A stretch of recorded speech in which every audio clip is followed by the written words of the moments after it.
couldn't get this damn phone to work. Sunday, early in the morning. I'm actually in line to get some coffee. Oh man, it's gonna take too long. I'm gonna get out of here. You know, almost every day I get calls from across the US from other junk removal companies having problems with the pricing. And this call I received last night around 9 p.m. Honestly, it was on 9 p.m. was no different. It was a guy. He was all happy because he's been following my videos for years, and he bought his own truck. It's paid for. It's an older truck, like a 2006, but it was a Ford. It was a 250. And he also has his own trailer that he bought that's paid cash. And I was like, okay, so how are you posting? He said, I'm posting on Craigslist. I have my Google My Business. I'm posting on Craigslist. I'm posting. Everything's free. I'm like, man, that's awesome.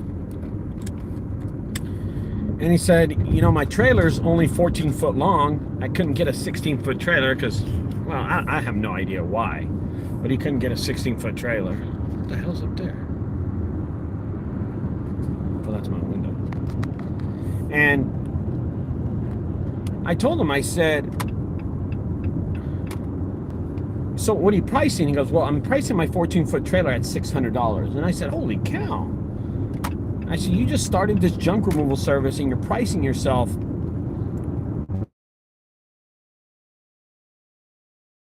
There's a lot of companies pricing too low.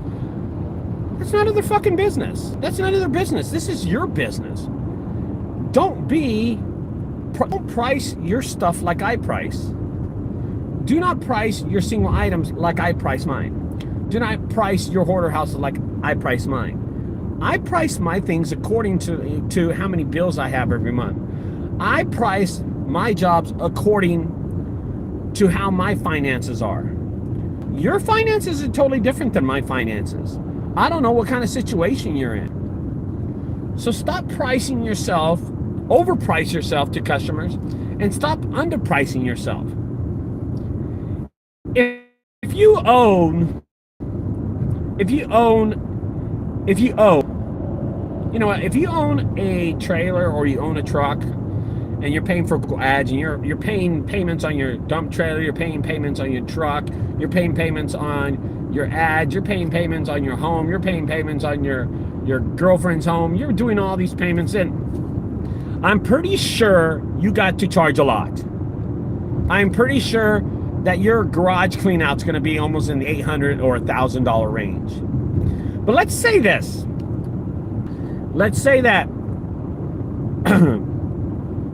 your truck's paid for, your trailer is paid for, and you're just getting jobs off of referrals, repeat customers, and Craigslist.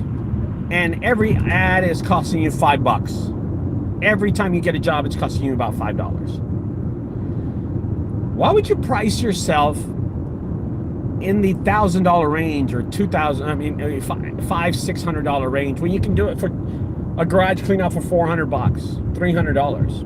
Why price yourself out of the jobs? And I'm going to tell you something. Two of the most important things as you start your junk removal business, two of the most important things that you're going to realize is pricing yourself out of jobs. That's the last thing you want to do, is price yourself out of these jobs. And I'm always telling people, you got to watch out, man. You got to watch out.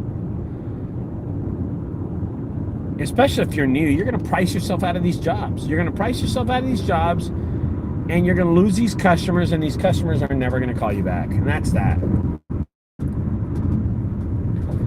I want people to be aware that if you start a junk removal service, you just started a brand new, and you're trying to build your business into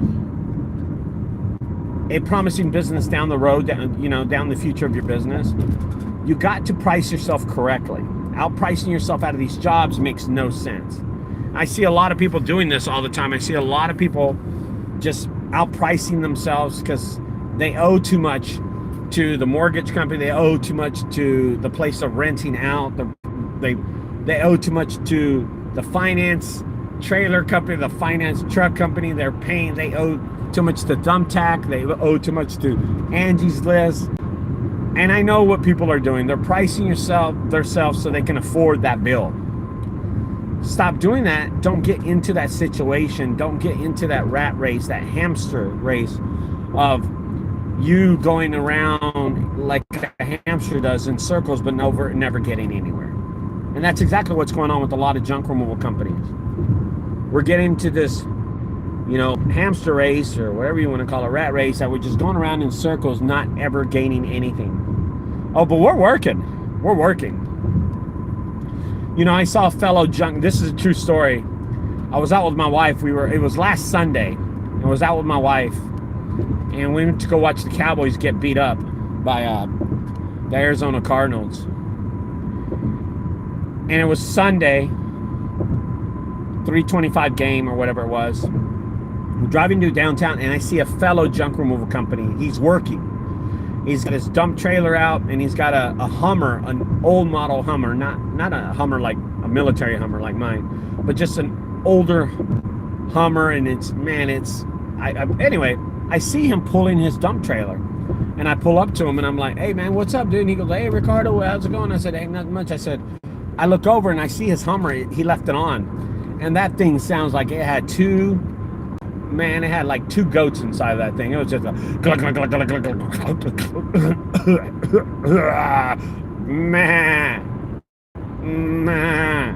I mean, that thing was running like shit.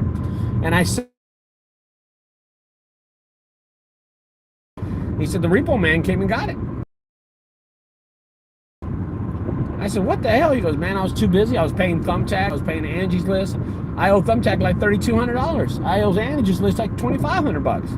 And I was just thinking, man, holy cow, this is a situation people get into. And he hit a nice job. And I asked him, and here's one thing.